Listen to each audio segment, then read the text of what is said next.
Pessoal, bom dia, tudo bem? É uma satisfação estar aqui com vocês, representando o ITT Performance e a Unicinos. Então, ficamos muito felizes de receber esse evento, que é tão importante para o nosso setor. E nós sabemos, né, que as inspeções têm a sua devida importância, porque se nós analisarmos o ciclo de vida de uma edificação, o maior período do ciclo de vida de uma edificação é quando ela está em uso. Então, o projeto, 1 ano, seria bom se fosse 2, para a gente pensar bem. Depois a gente tem uns 3 anos de construção e depois a gente tem 50, no mínimo, né, anos de utilização dessa edificação. Para ela ver se está ok ou não, a gente tem que fazer as inspeções com os devidos profissionais. E a ideia hoje é realmente dar uma esquentada no assunto. A gente vai querer falar um pouquinho de incêndio, porque é muito importante.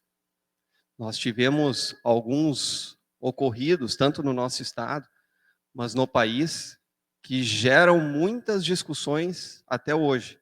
Não digo nem em questão de política, burocrática, nem nada, eu digo em questão técnica. Hoje nós vamos abordar só tecnicamente o assunto. Então, inspeções de estruturas de concreto armado em situações após o incêndio. Só pegando alguns casos para vocês, para a gente fazer uma contextualização. Eu não sei se esse é o microfone legal, porque eu acho que ele dá uma reverberação ali. E se eu ficar ali, fica ruim? Mas daí, será que não vira? Não. Eu vou, se não incomodar vocês, mas incomoda um pouco, né? Tá tranquilo? Ah, tá. Tá, tranquilo então. Bom, acho que tu vai ter... Aqui, ó. Pessoal, quando nós vamos falar de incêndio no Brasil, nós temos que primeiro entender o que aconteceu, ou o que já aconteceu. Se pegarmos o grande incêndio que ocorreu no nosso país, ela aconteceu na década de 60. Não sei se vocês já ouviram falar, mas foi um incêndio do Gran Circo, que era um circo norte-americano e que pegou fogo durante um espetáculo, casa lotada. E quem botou o fogo foi um incêndio criminoso, foi um ex-funcionário do circo que tinha sido demitido. E o circo, com toda a lona, colocou fogo numa questão, num ponto da lona, toda aquela cobertura pegou fogo e caiu sobre as pessoas. Se vocês forem pesquisar, maior tragédia de incêndio do Brasil. Não estou dizendo da Kias, que também é uma tragédia, mas aqui foram 500 pessoas mortas. E se a gente avançar um pouquinho mais, eu acho que tu vai ter que passar para mim, moça. Aí.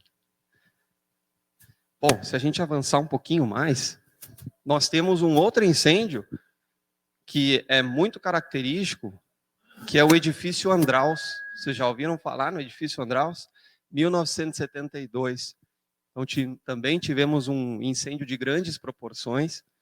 Meu objetivo não é falar número de óbitos. A situação é que realmente chocou o país. E nós tivemos um sério problema aqui em relação à compartimentação do incêndio. Nessa época nem se falava em compartimentação. Ou seja, eu quero que o meu incêndio fique dentro desse ambiente, que fique dentro do apartamento, que fique dentro de um andar. Por isso que a gente tem as barreiras corta-fogo, portas corta-fogo, lajes, paredes. Elas têm a função de compartimentar. Se a gente avançar mais um pouquinho, vamos avançar 2 anos. Aí a gente entra no Joelma. E o Joelma foi em 74, que também gerou um grande impacto no nosso país. E, de novo, o incêndio começou nos andares inferiores e rapidamente se propagou para o restante do prédio. Ou seja, um problema de compartimentação. Tá? E compartimentação vertical, porque subiu. E o que dá uma compartimentação vertical?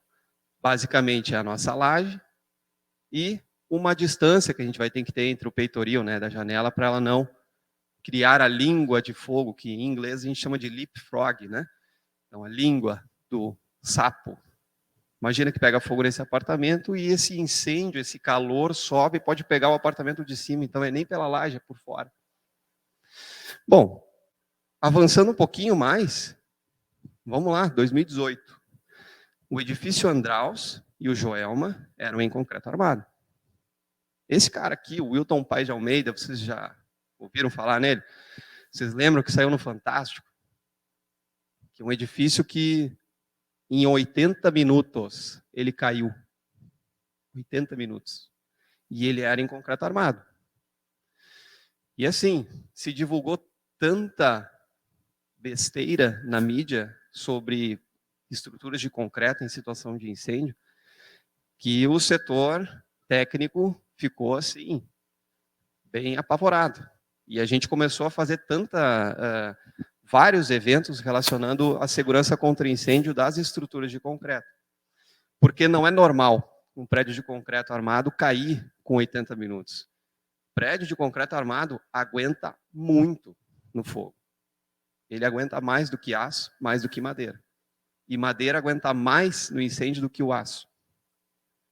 Então, nesse caso, clássico, um edifício ocupado, não tinha mais elevador, não tinha mais porta corta-fogo, o incêndio começou nos pavimentos inferiores, um acúmulo de resíduo muito grande. Isso é uma preocupação também que até saiu noticiado dos prédios que estão ocupados ou invadidos. Então tem a questão da segurança contra incêndio, nós temos a questão da durabilidade. Então, que manutenção que esses prédios fazem?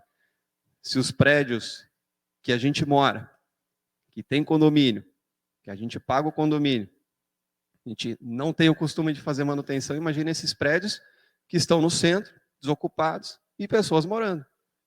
Então aí é um problema social. Ok? Bom, pegou fogo.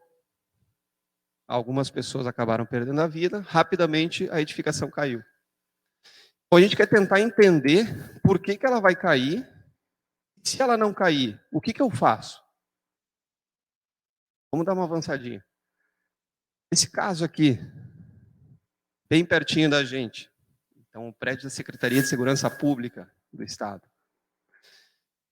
Ele teve um colapso assim como teve o Wilton Paes de Almeida. Só que o Joelma e o Andraus não caíram.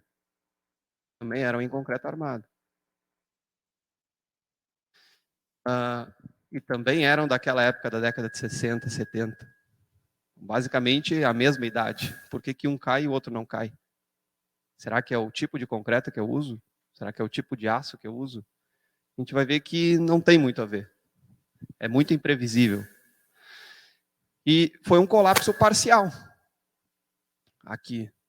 Mas, devido ao nível de dano da estrutura, foi muito mais viável fazer a demolição do que fazer a reparação. Tá? E como é que eu chego nessa conclusão? Para indicar, é mais fácil demolir do que reparar. Depois de uma inspeção pós-incêndio. Depois de tu entender como o incêndio se comportou e como a estrutura acabou funcionando durante as altas temperaturas. Um pouquinho mais. Pô, eu pesquisei ontem, incêndio. Vieram 5, 6 notícias no dia que tinha pego fogo no apartamento em Manaus, que pegou fogo em Recife. Gente, nós temos incêndio todo dia no Brasil. Aí às vezes sai na Gaúcha, ó, um depósito pegou fogo. E isso acontece. Acontece porque cada vez mais nós temos materiais combustíveis na nossa edificação, né? MDF, polímero, aí até conversando com um palestrante, um professor de Michigan, que é o Venkatesh Kodur, ele é o cara que mais entende de concreto em situação de incêndio no mundo. Ele começou a pesquisar isso há 40 anos atrás, e ele que atuou no pós do World Trade Center. E ele falou assim, o material combustível que tem dentro dos apartamentos hoje é muito maior, a carga é muito maior, porque às vezes tu tinha um tênis, hoje o cara tem 5, 6 tênis. Isso aí pega fogo também. Carpete, os acabamentos, Antes era uma madeira que durava. Pô, aquele móvel que durava e demorava para queimar. Aí hoje não, é um compósito. Tu bota foguinho ali, pega fogo rápido. Então, pode ser um incêndio de grandes proporções ou de pequenas proporções. Mas a gente precisa fazer uma inspeção disso. Será que eu não troco o microfone? É que... Tá. Bom, avançando. Durante obra, pega fogo. Quando tem pouca coisa para queimar. Vamos rodar esses videozinhos aí. Isso aconteceu em Santa Catarina. Olha lá. E pegou fogo nas formas que estavam sendo utilizadas para a concretagem da laje de cima. Ou seja, um ambiente que a carga de incêndio é baixíssima. Olha lá. E pega fogo em pallet, pega fogo na forma. E aí uma estrutura que nem entrou em uso, já pegou fogo. O que eu faço agora? Será que eu continuo a obra? Tenho que demolir essa laje, refazer? O que eu preciso fazer? Inspeção pós-incêndio. Tem um outro videozinho ó, só para comprovar, ó, durante a concretagem. Não dá para botar os áudios porque tem vários palavrões ali. Tá? O pessoal fica bem assustado, né? Tá lá, ó. E por que aconteceu isso, tá? Porque essas lajes, elas são protendidas. E quando tu precisa cortar o cabo da proteção, tu usa maçarico. E aí as gotas começaram a cair na madeira, começaram a cair em papel, começou a inflamar. E aí o mestre de obras não tinha o extintor perto, e é obrigatório. Não teve mais como controlar, gurizada, vamos descer que o bicho pegou. E deixa queimar. Se caísse esse negócio, não caiu. Mas e a durabilidade agora dessa estrutura? Será que vai valorizar ou desvalorizar esse móvel? Como é que vai se contornar isso? Bom, e aí quando a gente pega esses principais aspectos do cenário do incêndio, nós temos a proteção passiva, que é aquela que não vai atuar para apagar a chama. São as paredes, as compartimentações, a porta corta-fogo. E o controle do materiais de acabamento e revestimento, que é o CEMAR, né, que a gente vê. Quão o meu material de revestimento e acabamento contribui para o incêndio. Porque é ele que vai pegar fogo. Não é a parede que vai pegar fogo, é o revestimento da parede. Não é a laje que vai pegar fogo, é o forro ou o piso que tem na laje. Se for cerâmico, tudo bem. Se for carpete, que nem esse aqui. Qual a classe de reação ao fogo desse carpete aqui? Se cair um cigarro aqui, será que propaga ou não? Proteção ativa, extintor, sprinkler, que vai atuar no incêndio. Garantia de evacuação, então as saídas de emergência. E aí a gente fala de toxicidade da fumaça, mas não existe hoje no Brasil um método e um ensaio que avalie a toxicidade da fumaça. Porque é tanta porcaria que se coloca nesses plásticos que tu não consegue avaliar qual é o composto que está saindo. Então, o que a gente usa hoje para avaliar isso? Densidade ótica de fumaça. Então, é um material que emite muita fumaça ou pouca fumaça? Se a gente pegar a toxicidade do que aconteceu na Kiss, que é um caso clássico de reação ao fogo, lá a toxicidade altíssima, a gente sabia qual que era a composição, o que poderia sair, mas a densidade da fumaça que foi gerada. Avançando um pouquinho. Acho que eu vou ter que passar aqui. Aqui fazemos de tudo. Mas aí sim. Ó, aí a gente precisa entender como é que é o comportamento do incêndio. Tudo começa com um foco. Então, imaginem, cai o cigarro aqui, ou eu tenho a inflamação em algum ponto da edificação, agora eu preciso saber quanto que isso vai me contribuir com o incêndio. Se fosse um piso cerâmico, é incombustível, não vai propagar. É um carpete, a tendência é propagar, mas quanto? Rápido, devagar, vai emitir muita fumaça, pouca fumaça.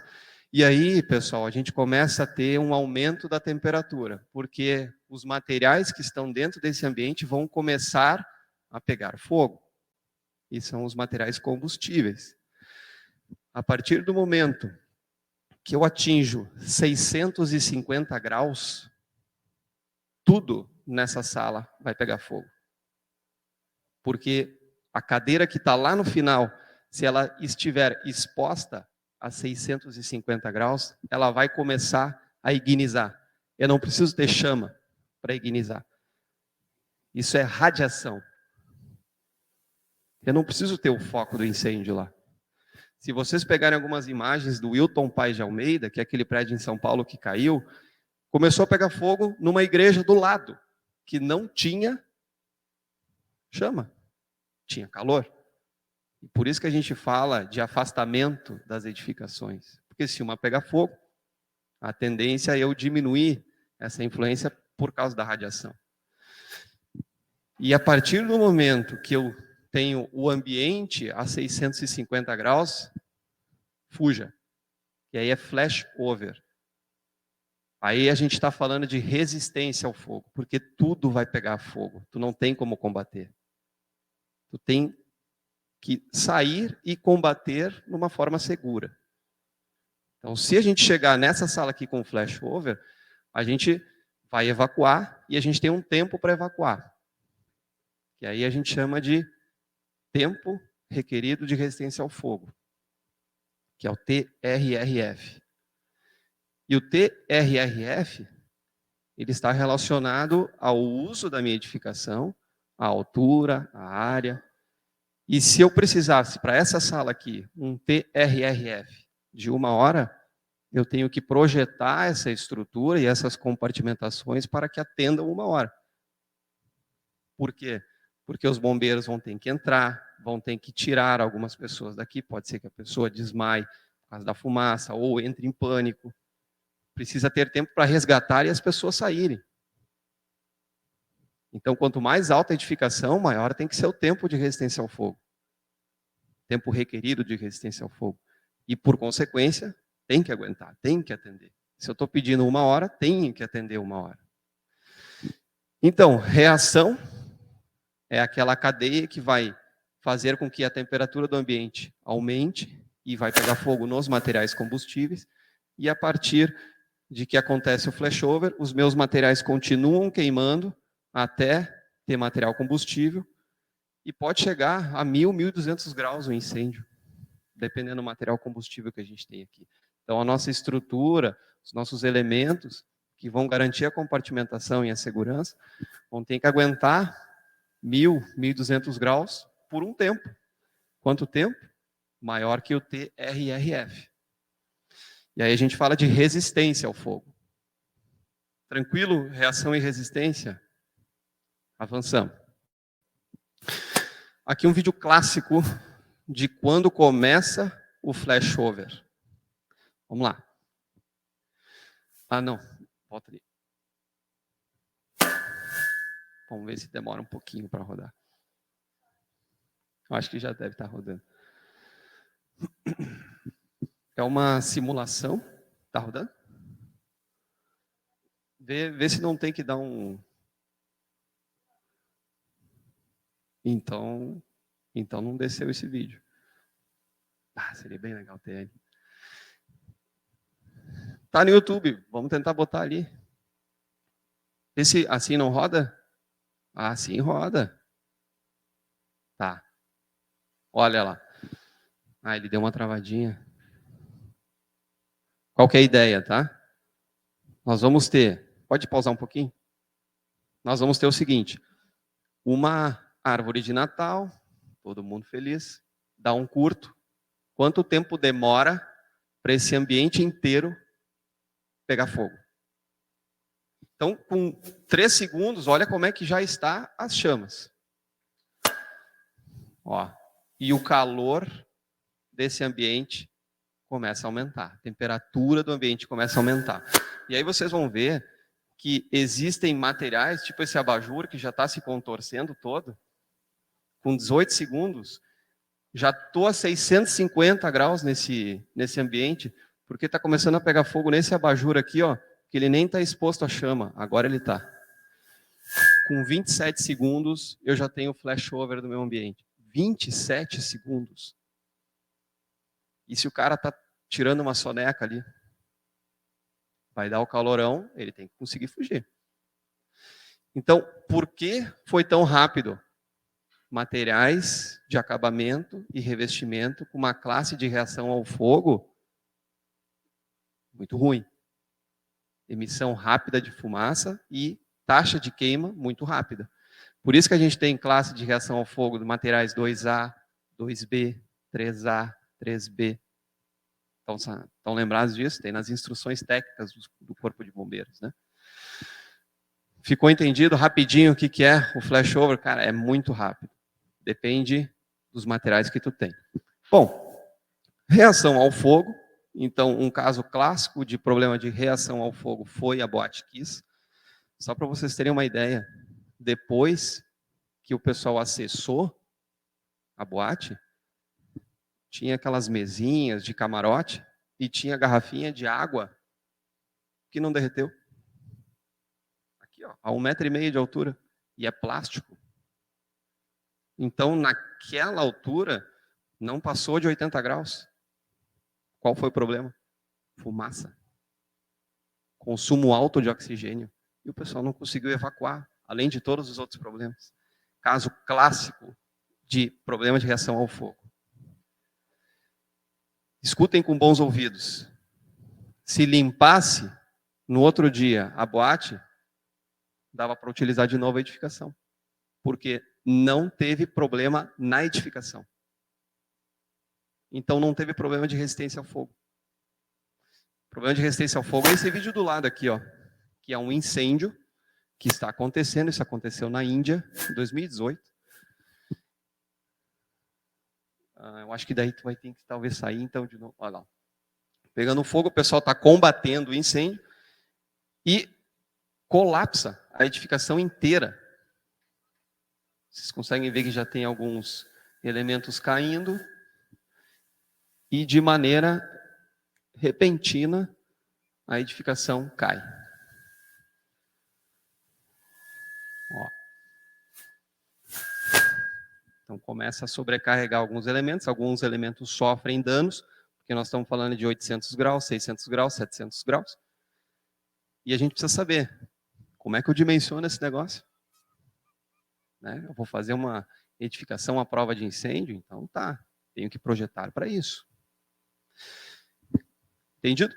Reação, resistência. Resistência, colapsou. O pessoal não conseguiu fugir a tempo. Os bombeiros não conseguiram combater o incêndio, o prédio caiu. Inspeção pós-incêndio. Caiu.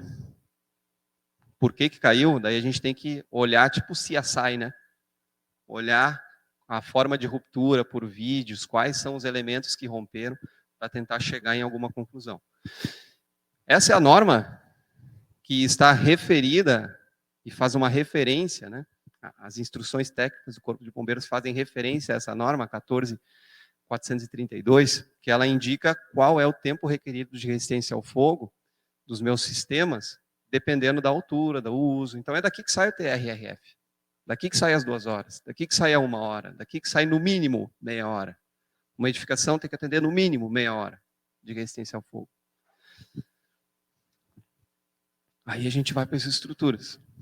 Aí eu até estava ouvindo no COF ali, que o CREA, Rio Grande do Sul, a gente tem acesso agora, né? As normas ABNT. E tá aí, não tem desculpa. Não tem desculpa, tem que acessar, tem que entender as normas. E tem pouca gente que sabe isso, né, João? Que está disponível, né? Então, se tu precisa de uma norma, tu manda lá e-mailzinho, quero essa norma aqui. Tá aí. Aí a gente fala da 6118, né? Vocês conhecem a 6118? Projeto de estruturas de concreto armado. A temperatura ambiente. Nós temos uma famosa norma, que pelo jeito não é tão famosa, que é a 15200. A 15200, ela vai te dizer como eu projeto o meu prédio de concreto armado em situação de incêndio. Ou vocês acham que nunca pode pegar fogo num prédio? E se pegar fogo, como é que tá? Como é que eu faço? Se vocês pegarem estruturas de aço, eu tenho a 8800, E eu também tenho uma norma que fala estruturas de aço em situação de incêndio. Por quê? Porque eu começo a ter outros fenômenos. Eu começo a perder resistência do concreto, eu começo a perder resistência do aço. E essa perda de resistência, ela tem que ser controlada. Eu tenho que entender quanto que vai perder de resistência para ficar em pé no mínimo 2 horas, no mínimo 1 hora.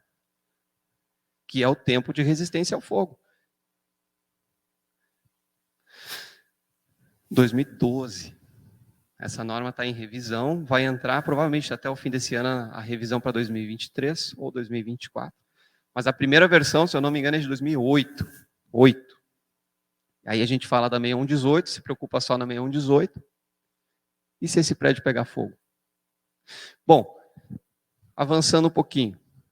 Basicamente, essa norma 15200, ela traz especificações para considerar a dilatação dos elementos, as movimentações que nós podemos ter, e o que é muito importante para proteger o aço. Porque o aço do concreto armado, ele me ajuda demais, mas ele me prejudica demais também. Porque na durabilidade a gente se preocupa com corrosão. E no fogo a gente se preocupa com perda de módulo de elasticidade e perda da resistência ao escoamento. Então, o que é importante para eu proteger o aço? O cobrimento. E aí na 6118 a gente tem o cobrimento, que é para nós termos uma contribuição para a durabilidade, para que a estrutura dure 50 anos. Então, dependendo da classe de agressividade ambiental, eu vou ter um cobrimento maior. Para que aquela estrutura demore mais para se degradar, para o aço demore mais para corroer. Aqui é a mesma coisa. Só que aqui é para o fogo. Qual que tem que ser o cobrimento de concreto para proteger a minha armadura, para que a minha estrutura dure ou fique em pé por 1 hora. 2 centímetros, 1 centímetro, 3 centímetros. Então, dependendo o tempo requerido de resistência ao fogo, eu vou conseguir o tempo de resistência ao fogo dos meus elementos aqui. E eu tenho diferentes métodos para defender isso dentro da 15200. Então tá, eu tenho que analisar o cobrimento da 6118, certo? E tem que avaliar o tempo, o cobrimento pela 15200. Qual que eu uso? O pior caso? Qual que é o pior caso? Pode ser durabilidade. Se for em torres, uma casinha, classe de agressividade ambiental 3 ou 4. E aí o tempo mínimo que essa casinha tem que resistir é meia hora. Então, botou uma natinha de concreto, vai embora. O problema é a durabilidade. Mas aí agora a gente vai para um prédio de 30 pavimentos, 25 pavimentos, que tem que ter um tempo requerido de resistência ao fogo, que a exigência é maior, 2 horas, 3 horas, 4 horas, tem que durar esse tempo. Aí eu vou ter que começar a aumentar o cobrimento, e às vezes ele pode ser maior do que o da durabilidade. Então eu vou ter que pegar o pior caso. E eu preciso saber qual que é o pior caso. Tem projetista que nem sabe da 15200. Nem sabe, nem conhece. Os prédios antigos, a gente falou da Secretaria de Segurança Pública, vocês acham que atendem a 15200? E não tem obrigação de atender porque nem existia. Nem existia. Mas nós temos um passivo, não temos? Nós temos que dar segurança para essas edificações, porque segurança não se negocia. Não tem negociação com segurança. E aí a gente entende assim, ó, qual é o comportamento do concreto em altas temperaturas. O concreto, ele é muito bom nas altas temperaturas, porque ele tem uma baixa condutividade térmica.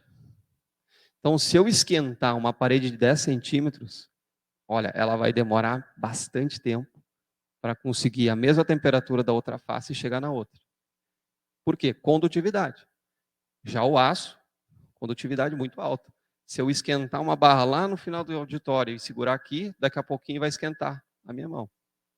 Então a condutividade é alta. Então o concreto é legal por quê? Porque ele consegue proteger, ele consegue isolar bem as minhas armaduras. Eu não estou falando de desempenho térmico, que daí parede de concreto daí já é outros 500. Estou falando de resistência ao fogo. Aqui tem umas propriedades parecidas, né? Mas aqui eu não estou falando de desempenho nem conforto térmico. Estou falando de proteção do aço. Então a condutividade é baixa. E aí, quando eu começo a aumentar as temperaturas do concreto, algumas coisas começam a mudar nesse material. Bom, podemos avançar. Um dos problemas, né, nós temos ocorrências físico-químicas. Uma ocorrência física que nós temos é o spalling. Não sei se já ouviram falar, mas o spalling a gente traduz ele como desplacamento. Cara, o concreto aguenta, tem uma condutividade baixa, mas ele pode estourar, desplacar. E às vezes sem avisar. Por que isso acontece?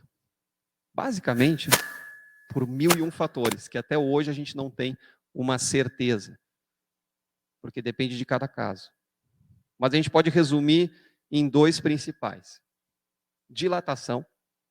Então, é uma dilatação térmica que pode ser das próprias barras, que podem estar tentando se dilatar e aumentar um esforço de tração dentro do concreto.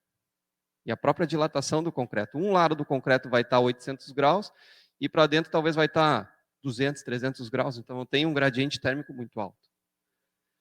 E isso vai fazer com que eu tenha esforço de tração. E aí, o concreto aguenta a compressão. A tração ele também aguenta, só que aguenta 10%, aguenta 8%. Então, para eu ter um concreto que tenha 8 megapascal de resistência à tração, eu teria que ter ele com 100 megapascal de compressão. Material frágil. Por isso que eu boto aço na armadura, no aço nas minhas estruturas.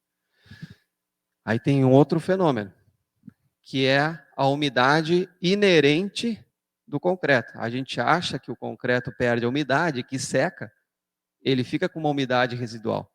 Ele fica com 7, 8% de umidade dentro dele. E quando eu estou começando a esquentar uma face, essa água quer sair. Porque ela vai virar vapor. Com 100 graus, ela vai mudar a fase dela. E aí a gente começa a ter poropressão. Aquela água quer sair, vai criar um esforço de tração, de novo, pode acontecer o espólio. Tranquilo? Avançamos. Bom, aqui eu só coloquei uma tabelinha para vocês para mostrar o que pode influenciar no espólio. Expansão térmica do agregado, tensão de cisalhamento no concreto, idade do concreto, taxa de aquecimento. São mais de 30 anos de pesquisa que estão se envolvendo e se dedicando para o espólio, porque é algo muito variável, assim como o incêndio. É difícil a gente entender 100% do comportamento do incêndio. A gente tem uma previsão. Bom, permeabilidade, tamanho da seção transversal, tudo isso vai influenciar. E vai me indicar se é algo severo, se é superficial. Bom, avança. E é de 2007, tá? A FIB. 2007 já tinha essa recomendação. Esse é um videozinho de um ensaio de resistência ao fogo que o ITT Performance faz. E pode dar uma pausa. Consegue dar uma pausa? Olha só. Nós começamos com 1 hora. Agora já se passaram mais 11 minutos. Vocês estão vendo que a parede chora. Olha a quantidade de água que está saindo da parede. E aí a gente vai avançando com o vídeo. Vamos lá. 24 minutos se passaram. Vocês já começam a ver que tem umas manchas, o vapor da água saindo. E aí acontece o espólio. Atenção. Ai, ai, ai. Bem na hora, né? Vamos voltar um pouquinho. Ah, eu acho que vai ter uma em velocidade reduzida, uma câmera lenta. Ó, vamos ver se vai dar. Olha lá, ó. Lá naquele cantinho, ó. Pum. E essa parede não tem carga. É uma parede de vedação. Daí, espólio. Foi por carregamento? Não. Foi por umidade? Provavelmente. Vocês viram a quantidade de água que tinha, né, saindo daquela parede. E toda aquela água está fazendo um esforço na minha parede para sair. E aí a gente começou a avaliar também algumas situações de quanto que a idade de cura influencia no spalling. E a gente viu, com 7 dias, uma quantidade muito alta de água. Olha a quantidade de desplacamento que a gente vai tendo e a tendência é ele ir diminuindo. Então, estruturas de concreto que têm uma idade mais avançada, a gente consegue diminuir um pouco o potencial de spalling, porque a umidade tende a se equilibrar, tende a diminuir. Só que assim, não é garantia. Ainda acontece spoiling, porque eu vou mostrar casos para vocês aqui reais de incêndio que aconteceu spoiling. Aquela parede tinha 28 dias. Então, normalmente, quando o pessoal vai fazer ensaio de resistência ao fogo no ITT Performance, que é um dos métodos para determinar o tempo de resistência ao fogo da 15200, leva a parede de concreto e quer ensaiar aos 28 dias. Aí a gente fala, cara, melhor não. Porque não vai pegar fogo em 28 dias na tua obra, né? A tendência é não. Mas eu mostrei um vídeo que aconteceu, né? Mas a tendência é baixíssima. Então ensaia com 90 dias, cara. Daí tu vai ter um comportamento mais fiel do teu elemento. Aí a gente conversa e ele entende. Aí ele espera um pouquinho mais. Uhum.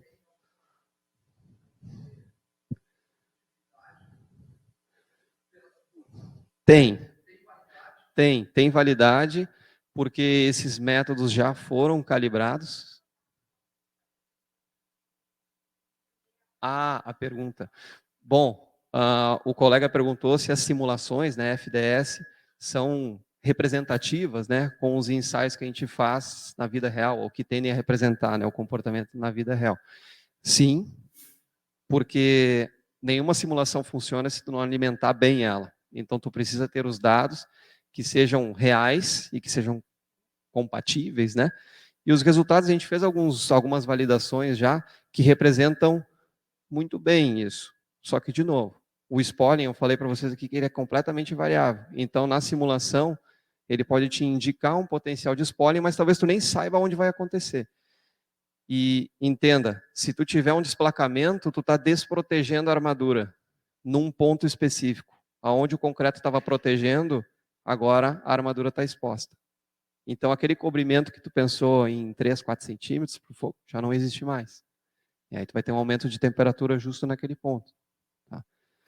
Mas, se tu se interessar, depois a gente pode conversar um pouquinho, mas a gente tem muita literatura já sobre simulação em situação de incêndio. A 15200 dá essa possibilidade também. E essa é um avanço na revisão da 15200 também, que está se propondo aí, a parte de simulações. Né? Bom, avançando um pouquinho, além do spoiling, poxa, pensei que só tinha isso aí que acontecia, né? Mas não, tem mais alguns probleminhas. A gente vai ter a calcinação dos compostos. Então, imagina, quando eu pego o cimento, combino com a água, eu tenho os produtos da hidratação do cimento. A gente pode reduzir, vamos reduzir ele em 2 ou 3. Nitringita, que a gente pode ter, silicato de cálcio hidratado, hidróxido de cálcio. Esses caras, quando eu começo a ter uma temperatura alta, eles vão se decompondo, vão se calcinando. E aí o que, que acontece? Retração da pasta de cimento. E os agregados expandem. Por quê? Quartzo. Se eu aumentar a temperatura do quartzo, ele tem uma expansão. E aí a pasta está querendo retrair e o agregado está querendo expandir. Eu vou começar a ter microfissura, aumento de porosidade e até vou potencializar o spoiling. Lembra ali que o agregado também influencia no spoiling. Então, aquele concreto que eu estou usando para cobrimento, ele também está sofrendo uma calcinação, uma decomposição. E a gente tem que cuidar disso. Seguindo. Bom, podemos avançar um pouquinho. A gente tem, pela literatura, as indicações de em quais temperaturas que a gente vai tendo a calcinação, a decomposição de cada tipo de composto que eu tenho no concreto ou na pasta cimentícia. Então, olha só, até 300 graus eu vou ter uma expansão, tá? Que a gente considera na pasta. Nos agregados, nós vamos ter uma expansão ao longo de todo esse aquecimento. E a partir do momento que supera 300 graus, eu começo a ter a retração da pasta. Por quê? Aquele hidróxido de cálcio, prazer, hidróxido de cálcio, ele vai virar cal virgem, que é óxido de cálcio. E aí, ela é menor. Quando eu queimo a cal, é uma reação exotérmica e volumétrica, para gerar o hidróxido de cálcio. E quando eu queimo, eu volto a ter cal virgem. Certo? E aí, retrai. Então, na faixa de 400 a 600 graus, eu estou tendo uma decomposição do hidróxido de cálcio. E a partir de 600, 700 graus, eu começo a perder o silicato de cálcio hidratado, que é o que me dá resistência no concreto. Resistência na pasta cimentícia. Esse aqui me dá pH, esse aqui me dá resistência, resumidamente. E por que isso aqui é importante? Porque essa timeline aqui, ou de temperatura, vai me indicar de forma bem assertiva a qual temperatura o incêndio chegou no ambiente, e eu consigo ver se as armaduras foram expostas àquela temperatura ou não, e com base nessa temperatura eu consigo determinar a perda de resistência da minha estrutura. Então esse é o CSI. Esse é a substanciazinha para ver se tem sangue ou não no cenário do crime. Porque ninguém vai lá na hora medir a temperatura. Claro que quando os bombeiros depois fazem uma inspeção, a gente tem a parte da perícia, a gente consegue ter uma estimativa da temperatura que o incêndio atingiu pela carbonização. Um pegou fogo, outro não pegou fogo. Aquela temperatura daquele material de queima é tanto. Então, tu tem uma estimativa. Só que, e a estrutura? Lembrando que a gente quer saber a temperatura que o aço chegou, para verificar se a gente não tem uma perda de resistência. Então, essa é uma ferramenta. Vamos avançar um pouquinho. Aqui a gente já explicou. Pode mais um? Mais um. Aí nós temos a temperatura. Chegamos na nossa estrutura, fizemos a coleta, determinamos a temperatura, aí a 15.200, de novo, ela te indica qual é a perda de resistência do concreto quando ele está exposto a 100 graus, a 200, a 700, a 800. Então, quando a gente está a 100 graus, basicamente eu não tenho perda de resistência no concreto. Eu começo a ter uma perda de resistência com 200 graus. Se eu tiver a 400 graus, eu estou perdendo 25% da resistência à compressão dele. E aí eu tenho que ressimular. Eu tenho que verificar se eu preciso reforçar a estrutura inteira ou um elemento apenas. Por quê? Porque a resistência que eu pensei que tinha, que era 80 megapascal, vai reduzir 25% na área em que foi exposto a 400 graus. Faz sentido para vocês? Aí a gente vai avançar um pouquinho. Isso aqui foi mal divulgado de novo no Wilton Paz de Almeida. Tá? Por quê? Naquele entusiasmo de dar uma resposta para a sociedade, foram atrás de vários laboratórios, moldaram corpos de prova de concreto para dizer, o concreto aguenta um incêndio ou não? E aí concretaram esses negocinhos aí, botaram em mufla e explodiu todos. E aí começaram a divulgar, o concreto explode em situação de incêndio. O concreto não aguenta na situação. É totalmente diferente um corpo de prova de um pilar. Totalmente diferente. Aquilo lá, quando foi moldado, né, tinha uma umidade alta. Foi posto na mufla, explodiu. Se divulgou de uma forma errada. Mas o que acontece na vida real mesmo? Gente, a única camada que vai perder resistência num pilar é o cobrimento. E o cobrimento a gente não considera no dimensionamento. Não vai ter contribuição. Tem contribuição, mas é desprezível. Porque vai queimar só as bordas. 2, 3 centímetros para dentro, não vai estar 800 graus. De novo, condutividade térmica. E um pilar desse é bem difícil de ficar explodindo, que nem um CP. Então, ensaios em tamanho real e em escala reduzida. E aí, se a gente sabe... Tranquilo.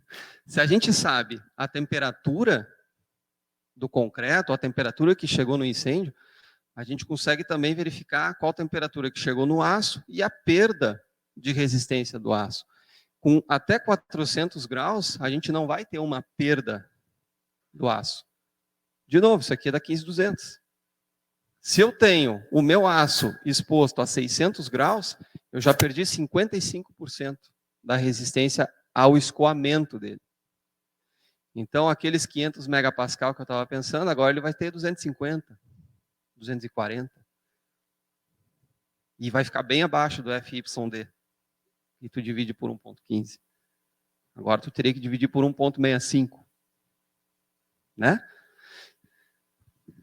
Entendido esse gráfico?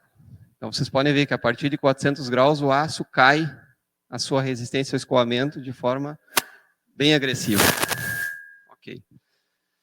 E aí, só pegando um caso, depois a gente vai apresentar outro, mas pegou fogo numa indústria, uma fábrica aqui de São Leopoldo, que a carga da laje total era de 30 toneladas, e em cima ficava uma linha de produção, de cromagem de peças, e o fogo pegou embaixo dessa laje, onde a gente tinha as resistências para esquentar as soluções que eram utilizadas nos banhos de cromo. E aí aquela resistência trabalhou a seco, começou a pegar fogo. E aí pegou fogo durante 1 hora. E aquela laje estava carregada com 30 toneladas e pegando fogo embaixo dela. Então a empresa chamou a gente para verificar. E aí, o que eu faço? Boto as 30 toneladas de volta, tenho que reparar, o que eu tenho que fazer, tenho que reforçar. Aí a gente pode usar essa análise de qual temperatura que chegou no incêndio para eu saber se o meu aço foi danificado ou não. Porque o cobrimento do concreto, com certeza. Então tá.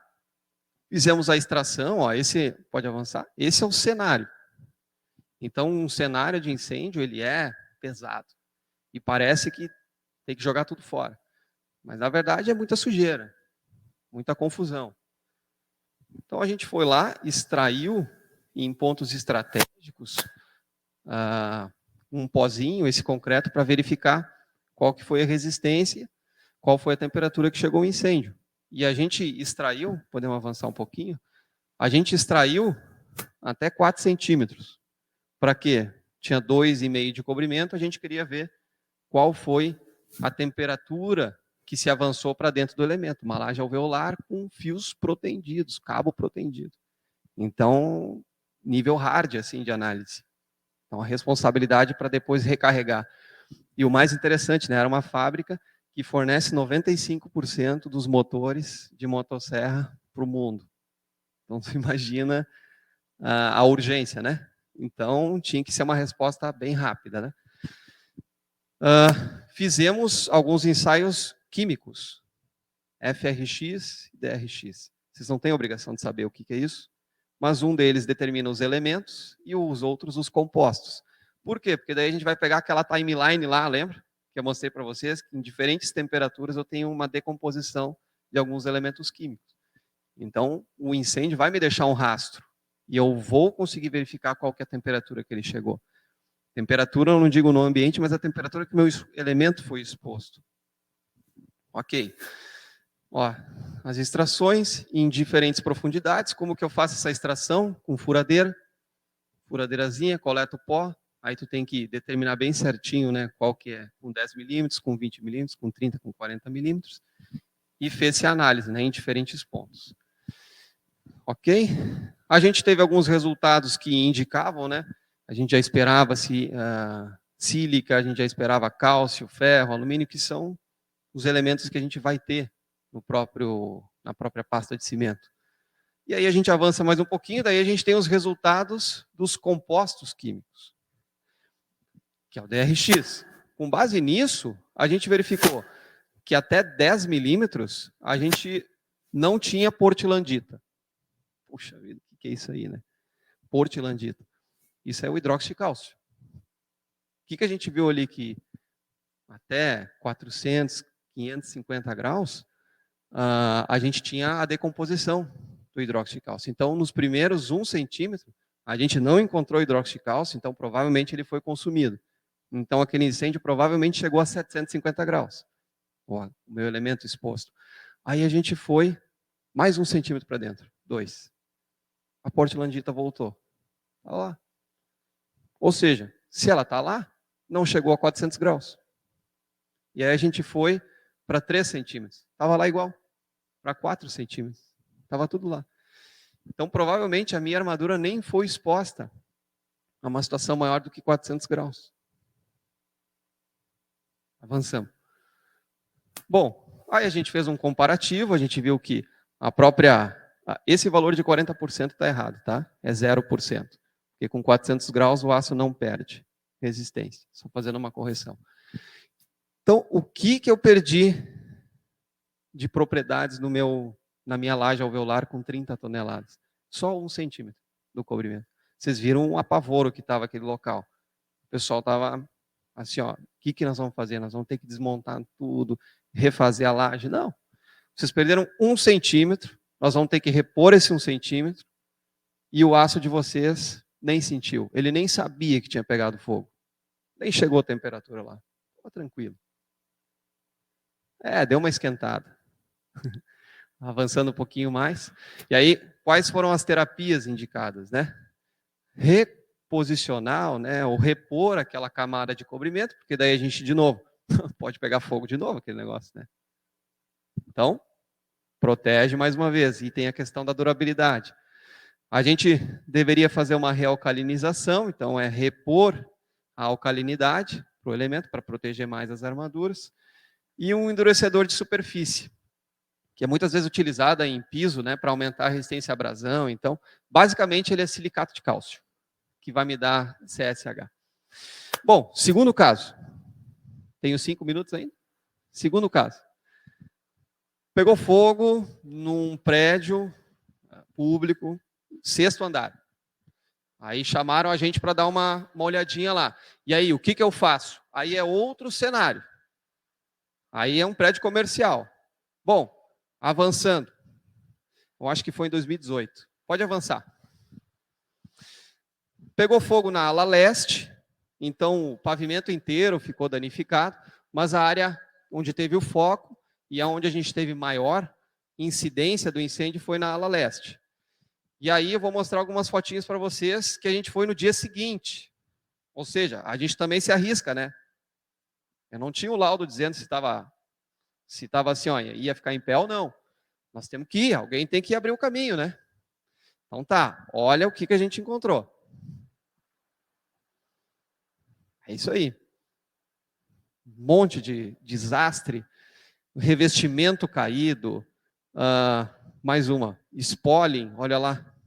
Spoiling em viga, tem spoiling em pilar aqui no canto, ó. E esse é um prédio, já tem 40 anos. Pô, já secou, né? Mas ainda tem uma umidadezinha, tem spoiling. A simulação dificilmente vai te dar essa precisão. Ó, mais um pouquinho. Olha isso aqui. Flecha da laje de cima. Já passou o RLS. Essa laje já está condenada. Por quê? Vocês podem ver ali embaixo, ó, na barriguinha, ó, deformou 7 centímetros essa laje. Por quê? Ela começou a trabalhar, o aço começou a escoar, começou a descer. E aí, adianta fazer pozinho aqui? Cara, o pozinho não vai fazer me voltar uma laje para 7 centímetros. Então essa laje tem que ser demolida. Tem? E o resto? Precisa ou não precisa? Aí a gente vai com o pozinho. Então, ó, mais um pouquinho. Cabeça de pilar rompida por cisalhamento. Vocês acham que eu vou fazer pozinho? Esse pilar vai ser refeito. Vai ser reforçado. Então aqui tanto faz a temperatura que foi exposta à armadura. O meu pilar rompeu o cisalhamento. E por que ele foi rompido? Porque a laje foi exposta a uma temperatura de 800 graus e ela vai dilatar.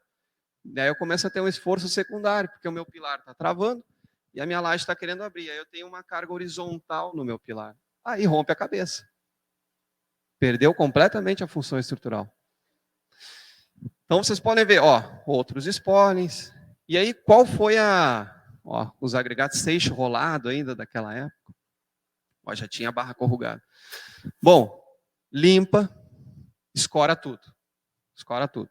Tem elemento rompido, tem elemento que já plastificou e desocupou o prédio. 6 andares de escoramento. Não adianta fazer um, né? Tem que fazer os 6 andares para todo mundo trabalhar com segurança. Aí se fez uma análise da temperatura em que os elementos foram expostos. Então, tira o pozinho, analisa. pega pontos estratégicos, eu preciso pegar 100%, não, tu faz por amostragem, tu faz por foco do incêndio, onde que aconteceu um incêndio aqui, então essa aqui é uma área que provavelmente tem maior temperatura, e vai avançando. Outra questão, para a gente ter uma análise comparativa, esclerometria, que é um ensaio de resistência superficial do concreto, dureza. Tá? Nunca usem isso para determinar resistência, tá? Não funciona para isso, não é para isso, é para comparar. Então a gente usa o esclerômetro para o índice esclerométrico desse pilar, comparado com o do outro, Por quê? Provavelmente isso aqui vai dar um índice mais baixo, se ele for exposto a uma temperatura maior, e aquele lá de trás, 4 vezes maior. Provavelmente a temperatura nem chegou a degradar aquilo lá. Então não precisa avaliar aquilo lá.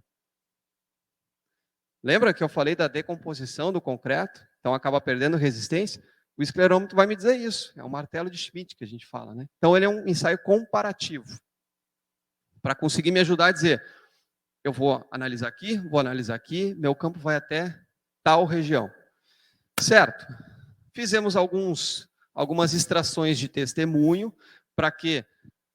Para alimentar o projeto de reforço. Porque nós tínhamos laje rompida, plastificada e cabeça de pilar rompida. Então teve que se fazer uma simulação estrutural.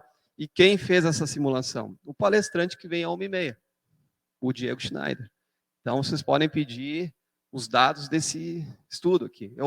A gente só fez a inspeção. E aí a gente entregou os dados para o Diego recalcular a estrutura para dizer o que precisa. Na cabeça do pilar, só vamos botar chapa ou vamos ter que concretar ele inteiro? Então isso foi feito uma análise de projeto. Tá? E aí as temperaturas que a gente teve uma perda muito grande do aço numa viga 11, então a gente teve que reforçar a viga 11, podemos avançar. A gente teve que reforçar a viga 11 com chapa metálica e a gente teve que reconstituir 2 elementos estruturais, uma laje e um pilar. E o resto, o que a gente fez? Repõe, né, a espessura, realcaliniza a estrutura, faz um endurecedor de superfície, está pronto para a próxima. Tomara que não tenha, né? Mas a gente volta a ter desempenho, vida útil. Aí, esse caso que eu falei para vocês, entra em discussão aquela questão, por que o Joelmo e o Andraus não caíram e por que o prédio de Secretaria de Segurança Pública caiu. E por que rompeu cabeça de pilar no prédio que eu acabei de mostrar. Porque a gente começa a ter dilatação e aí foi isso que acabou fazendo com que o Wilton Paes de Almeida também caísse. Então, se vocês se interessaram nesse caso aqui do Wilton Paes, esse aí é de acesso público. Se vocês acessarem laudo técnico do edifício Wilton Paes de Almeida, provavelmente vocês vão cair na página da PhD Engenharia, que é do professor Paulo Helene, ele que acabou atuando especificamente na inspeção pós-incêndio dessa edificação, e eles chegaram na conclusão que só tinham 4 pilares para sustentar uma área muito grande de laje, uma laje grande e uma grande área exposta à temperatura. Então a dilatação dessa laje, vê que não é simétrico, né? A dilatação dessa laje fez com que rotacionasse e romperam a cabeça dos pilares. E aí eu rompo 1, rompo 2, 80 minutinhos, o prédio está no chão. Então nós não estamos nem falando de escoamento da armadura. Nós estamos falando de dilatação dos elementos que aumentam os esforços nos nós rígidos. Se for um pré-fabricado, talvez nem tenha. Porque eu tenho folga para o meu elemento trabalhar. Dependendo a maneira que tu projeta a estrutura, tu pode direcionar o que pode cair e o que não pode cair. Porque depende das vinculações também estrutura. E isso é muito difícil tu determinar em projeto qual vai ser a tensão por causa dessa dilatação da laje. Essa é uma dificuldade e é o que vem sendo discutido bastante na 15200. Gente, era isso que eu queria conversar um pouquinho com vocês, aí eu fico à disposição de perguntas.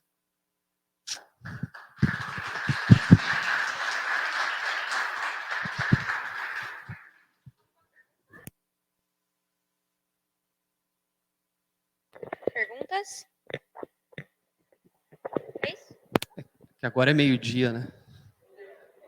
Ou entenderam tudo, Não entenderam nada. Bom dia, Renoel. Parabéns pela palestra aí, muito boa. Eu anotei aqui uma pergunta que depois que o concreto é exposto às altas temperaturas, quando reduz essa temperatura, ele teve aquela perda quando aumentou a temperatura, depois que reduz a temperatura novamente, ele recupera algo sozinho ou tu tem que fazer esses procedimentos que tu explicou para ele ter uma elevação dessa resistência? O que tu vai ter, ele não vai recuperar, porque daí aqueles compostos químicos que tu gostaria de ter para aumentar a resistência, a porosidade, diminuir a porosidade, tu não vai ter. Mas a qual profundidade? A gente viu ali 1, 2 centímetros. O núcleo do pilar nem viu. Às vezes a própria armadura nem sabe se teve incêndio ou não, então tu realmente tem que reconstituir esse cobrimento. E dependendo da posição do pilar, se for um pilar interno, ele pode estar exposto aos 4 lados a temperatura. Se é um pilar de canto, dois lados estão na fachada e 2 lados estão dentro da edificação. Então eu posso ter diferentes degradações, mas aí tu precisa repor esse cobrimento. Aí pensando de novo, a gente volta à etapa de projeto, pensa em durabilidade e pensa em um novo incêndio que pode acontecer. Então a gente não volta a ter essa resistência de novo, né?